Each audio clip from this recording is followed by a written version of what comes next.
almost 40% of Americans still disagree that global warming is caused by human activity. So that's according to a Pew Research Center study that was conducted in 2019 and 20. To find out how psychology can be used to help correct anti-climate attitudes, perhaps also to help us understand these attitudes too, I've reached out to renowned conservation psychologist Dr. Susan Clayton.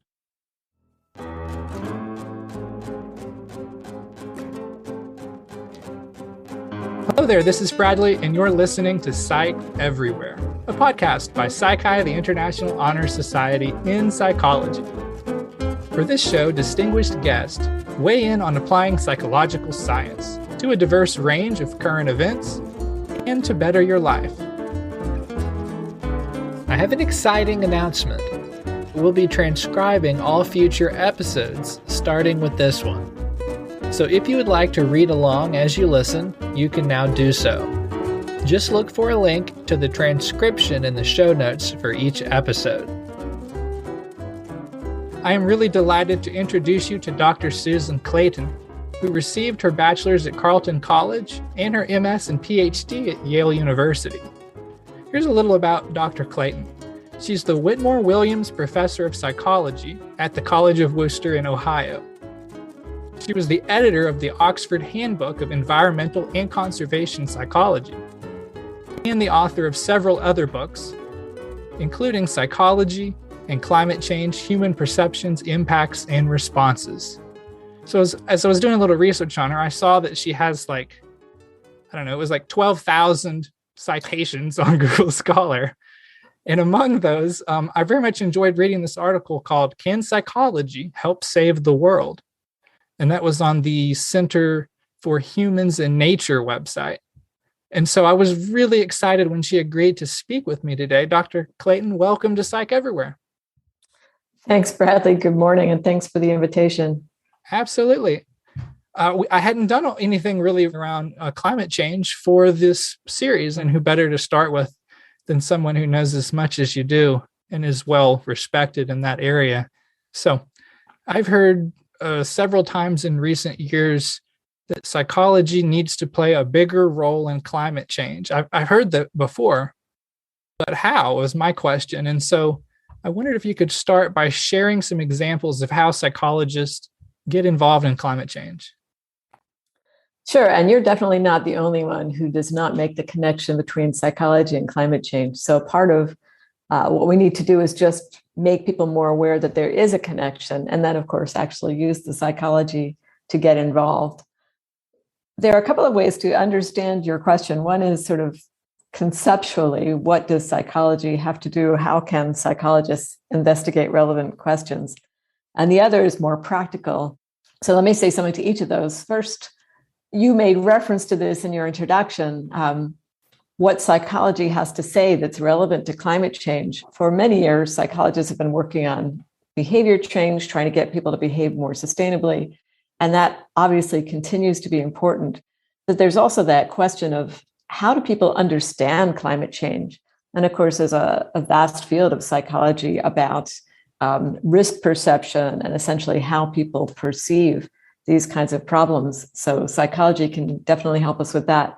And then a third broad category that has gotten a lot of attention recently is the question of how people are psychologically affected by climate change. What are those impacts on mental health and psychosocial well-being more generally? So those are some of the questions that psychologists can usefully address. But let me just say briefly, for those who are interested in the practical way of getting involved, that can involve some creativity. There's still a lot of conservation organizations or environmental organizations that don't recognize the relevance of psychology. But there are various institutes and organizations that do make that link, and there are jobs in those organizations for psychologists. So looking for those is one option. Reaching out to people who might not be aware that they need psychology takes some effort, but can actually sometimes be useful. And there are even ways to introduce these topics into one's current organization. For people who currently have jobs, who are students, you can use psychology to make changes at your workplace or university potentially. So who is most likely to believe in climate change and conservation efforts? Is there sort of a profile?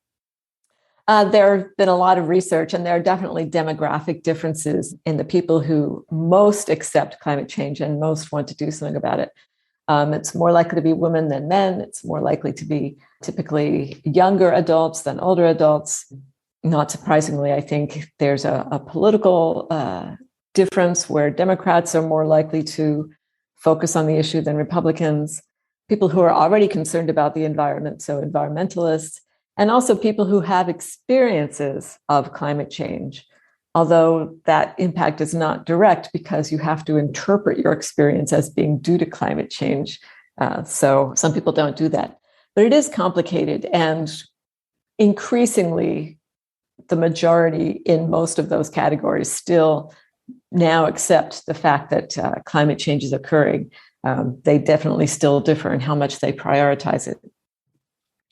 So when people argue in favor of climate change, that it's real, where do they sometimes maybe go wrong? Are there some ineffective things to say that maybe even have the opposite result on what they're looking for?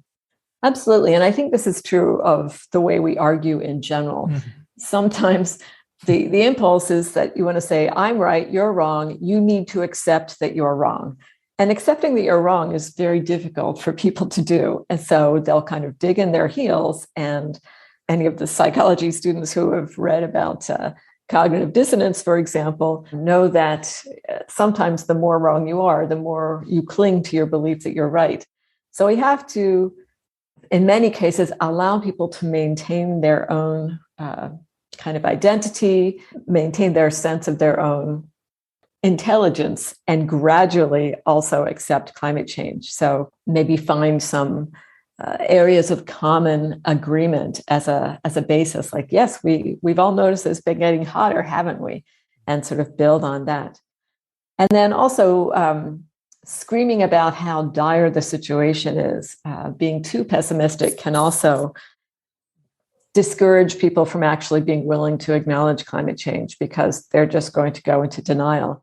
So being a little bit pessimistic is a good idea, gets some attention, and it's also very realistic. But we also have to hold out, I think, the possibility of hope.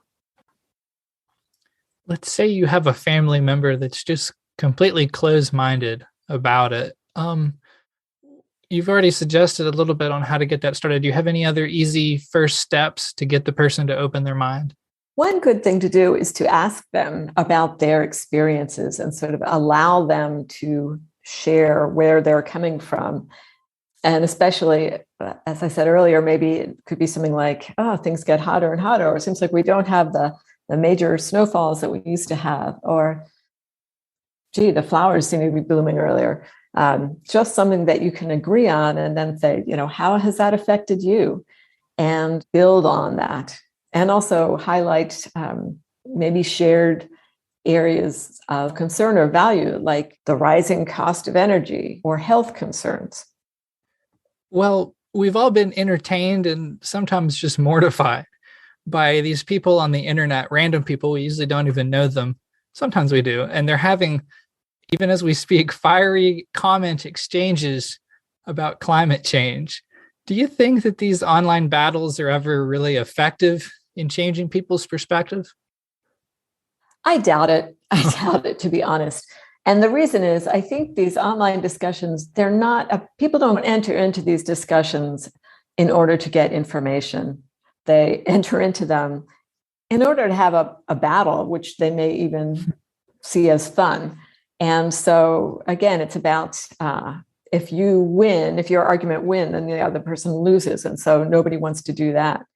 I think it's much more likely that people are going to have their minds changed by talking to people they know and trust. The messenger matters at least as much as the message.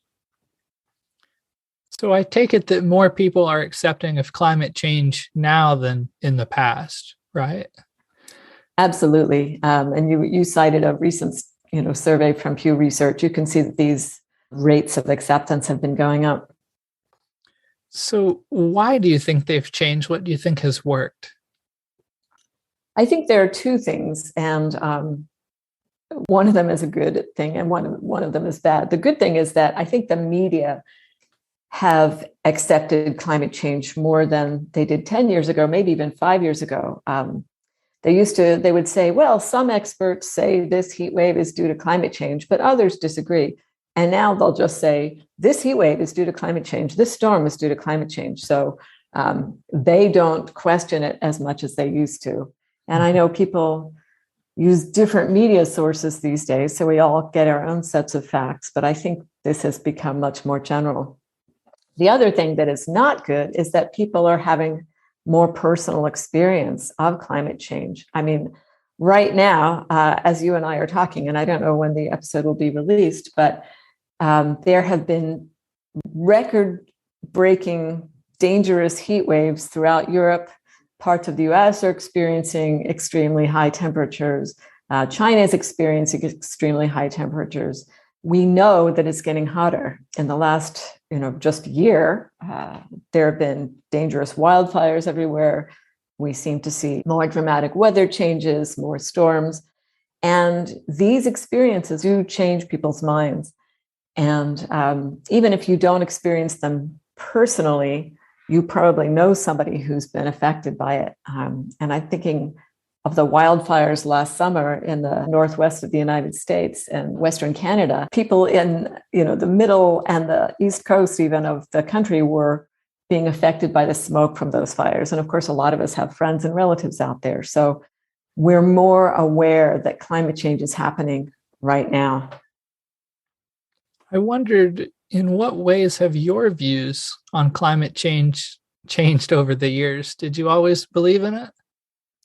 I think I always believed in it to the extent that I knew about it. So as a society, the alarm is being sounded for, a good 50, 60 years. And the underlying idea about the possibility of climate change has been around for even longer.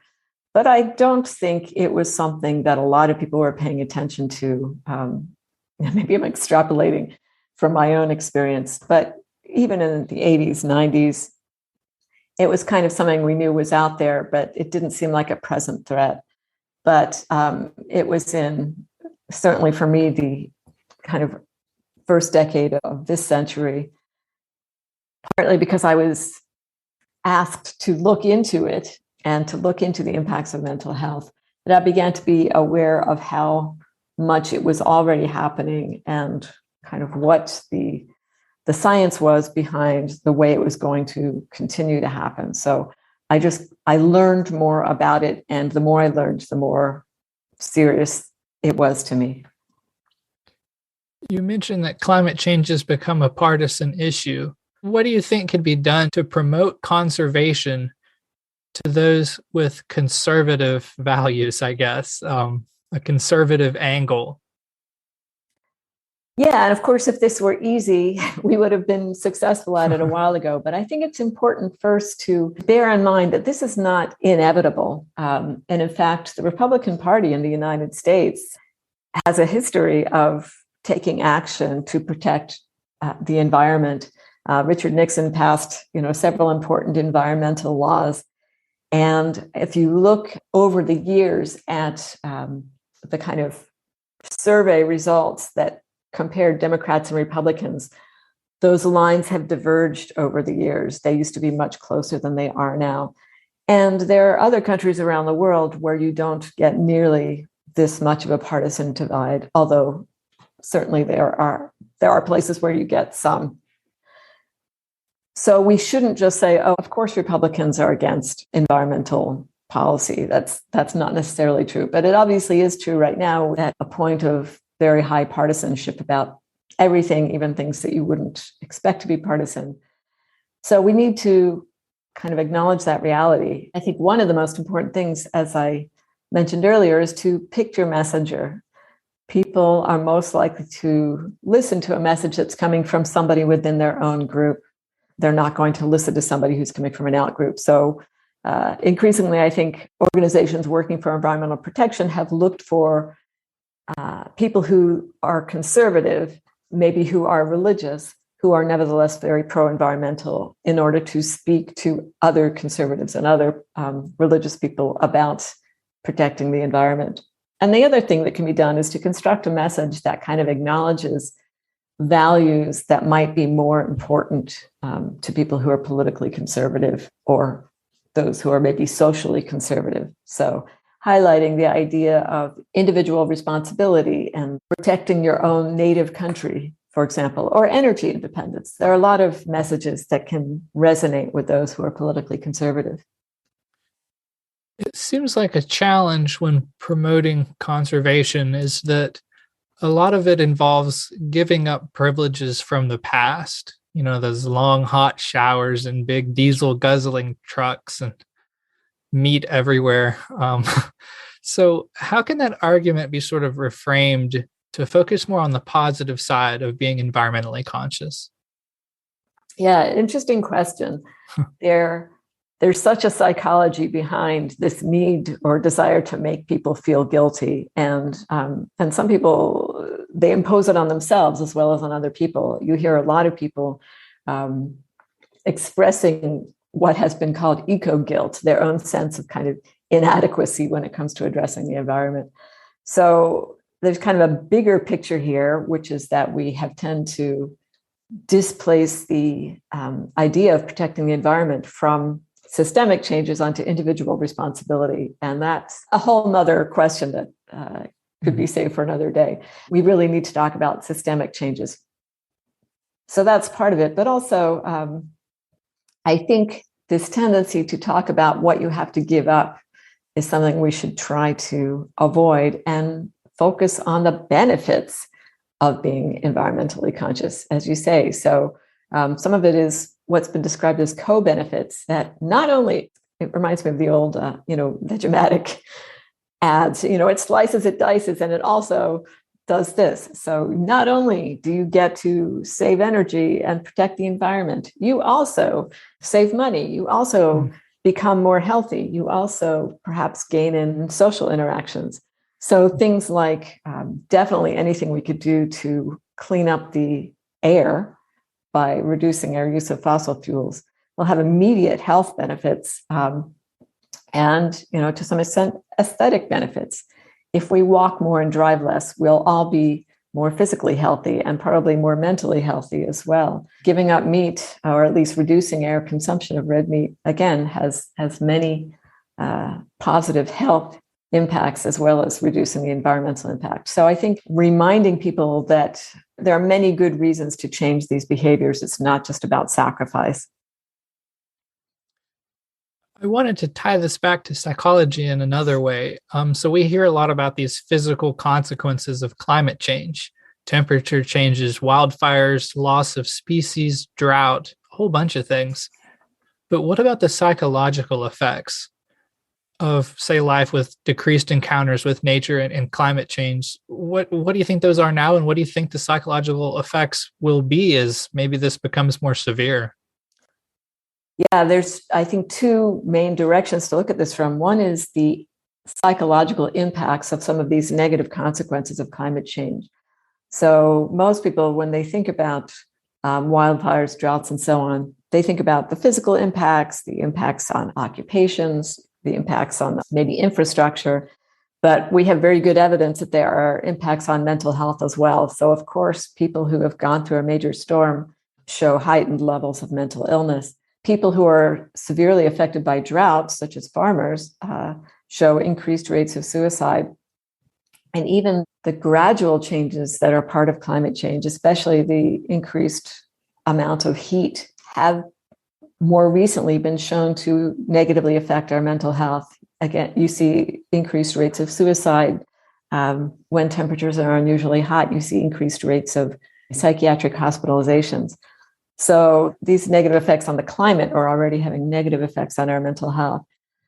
And then the other side is, well, what, in addition to experiencing these negative impacts, what about the positive experiences that we may have less of?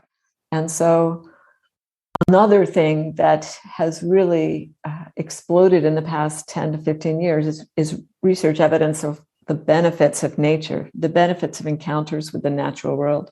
to the extent that you see medical doctors writing prescriptions, literally writing prescriptions to tell their patients to go spend time in natural parks.